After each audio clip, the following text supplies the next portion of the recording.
In spite of repeated electoral mandates for reducing immigration, the net migration figure continues to rise. Whilst 2016 migration figures were just over 300,000, figures published for this year have revealed we're now nearly double that at 606,000. As long ago as the 2010 election, the Conservatives pledged to bring the numbers down from the hundreds to the tens of thousands.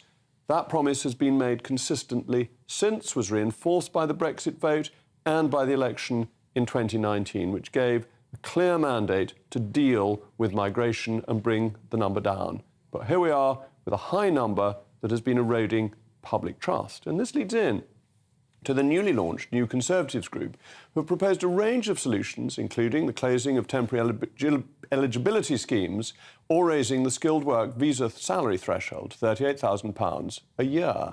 And I'm now delighted to be joined by two members of the group, Danny Kruger and Miriam Cates. And our token lefty, Michael Crick, is still here.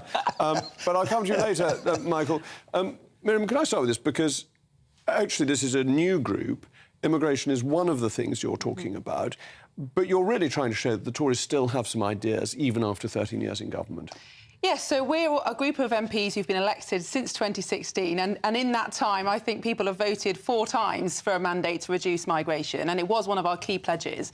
So clearly we have an interest as politicians, as well as in terms of serving our electorate, in bringing that figure down. Now, the Prime Minister has made some a great start in illegal migration and some adjustment to the student scheme, which will bring numbers down somewhat, but we're just proposing some additional ideas to really bring those numbers further down to what we promised. OK, well, Danny, we've heard this again and again and again, and the numbers go up and up and up. Why does a new group actually make any difference? Isn't it same old Tories, same old message, and we fail to deliver? Well, there's certainly not going to... It's not enough for us to say that we need to bring the numbers down. It's not enough for any of us as MPs to make these pledges. We need to actually see it happen, and we are on a manifesto commitment to do so. All 3 of us were elected with that commitment.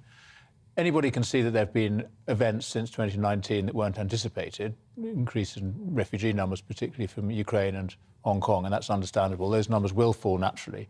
But since 2019, I'm afraid to say, because of our new points-based immigration system, which we should be very proud of having the freedom to do since Brexit, the fact is that system is too lenient, and there are too many people who are able to come here, not just for work, of course, it's families as well. People can bring their families in with them. So migration has risen far too high since the early Blair years, of course, when he opened up the borders to the EU. But since we've left the EU, we've now seen numbers rise from the rest of the world, and we have to bring them down. But how do we get over the various blockages? So the Treasury is constantly saying that this is the only way to get economic growth, and that's very powerful within Conservative circles, let alone officialdom.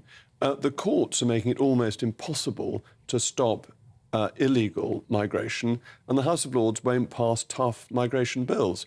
So we can say these things. How do we actually do them? Well, I mean, that's a good question, but I think we do have the freedom, as Danny said, to adjust this points-based system. That doesn't need new legislation. We can just change the guidance. And I think when we brought in this initial salary cap of 26,000, I mean, perhaps the government didn't think it would lead to the kind of migration levels that it has done. But we have seen those levels rise, and it's right to increase the salary threshold to the point at which people become net contributors to our economy. So I think that's a really important start. But there are things we can do without legislation.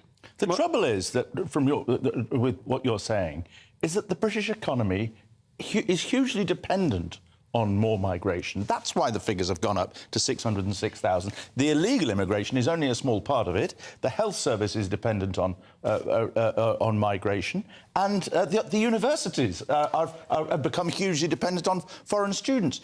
If you were... and I don't believe it would ever happen in a million years, but if you were, before the next election, or even, shortly afterwards, to get it down to Damien Green and David Cameron's promise of tens of thousands, the economic effect would be devastating. Well, I think you've used exactly the right word, dependent. We are dependent on this mass level of cheap labour from abroad, and until we end that dependency, we're not going to see any improvements. But you're not going to do that overnight, are you? No, we're not going to do that overnight. But we have to do it. We have to take this extremely important step of saying that progressively but quickly we will stop the inflow of cheap labour, because you're right, the economy that we have at the moment is totally dependent on this source of labour, but we need to change the economy so that people are properly investing, businesses are investing in technology, in training of skills. We ourselves as a country are training our own young people rather than sending them off to universities to do degrees that aren't going to help them get a job that will sustain them in life.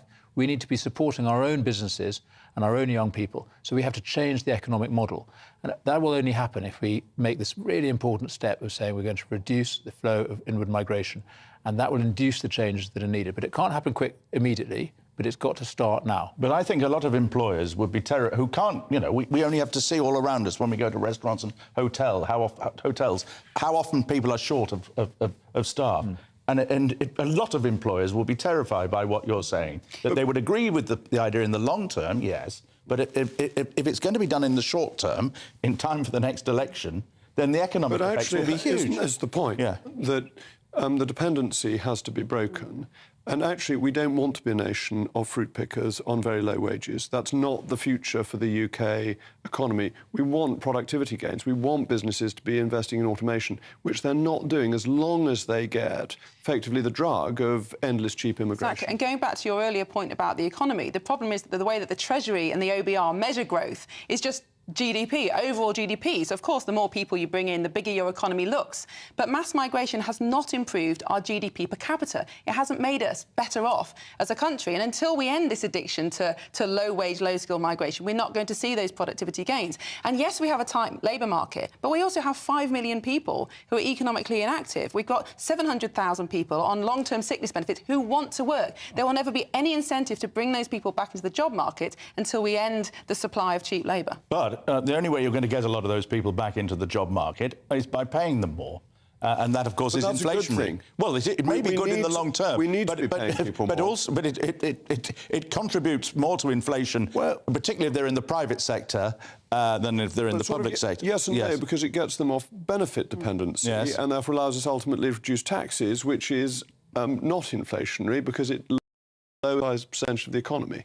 Exactly. And until we make those changes, we won't bring those people back.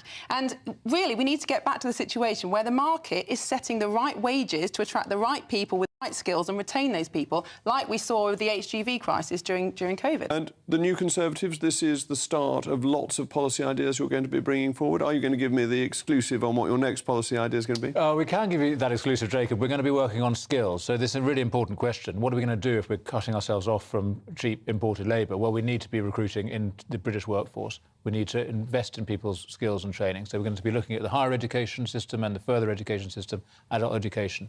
So that's our next project. But yes, over the next few months, we want to be working with colleagues to develop a range of policy projects. We'd love to hear from your viewers, Jacob, and people in the country.